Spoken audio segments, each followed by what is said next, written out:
How about this one? It has been on the minds of so many people for so long. Did you know for more than 10 years, feet are washing ashore from the Pacific Ocean?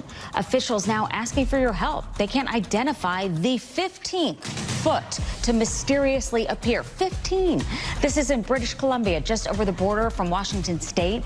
Officials say they have found all 15 in a similar area stretching back to 2007. So far, 10 of them have been matched to missing people. Several of them have been matched as pairs. This is just bizarre. Authorities say they aren't worried about foul play.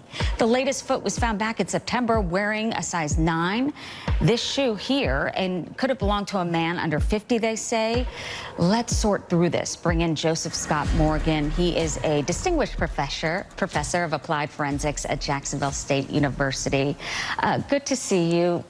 Bizarre case to me in so many ways. At first I was thinking, is this from boat accidents? What could this possibly be? Where do you begin with this? Do you see if there's any trauma involved with what they're finding? Yes, Susan. Good afternoon to you, by the way. Yeah, in my estimation, this is a scientific anomaly that we're seeing here. One of the things that we want to look for from an investigative standpoint is to see how exactly these feet became disembodied, if you will.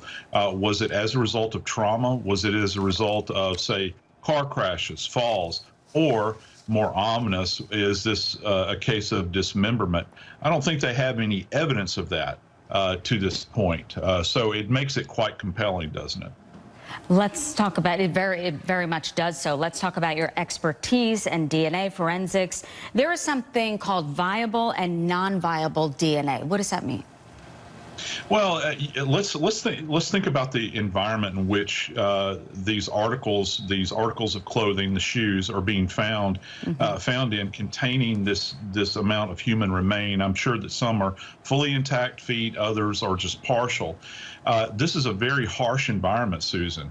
So we have to ask the question: when these bones or even some tissue, soft tissue that's remaining is found, is it viable? Can we go in and actually remove or take a sample of DNA that would be viable for examination?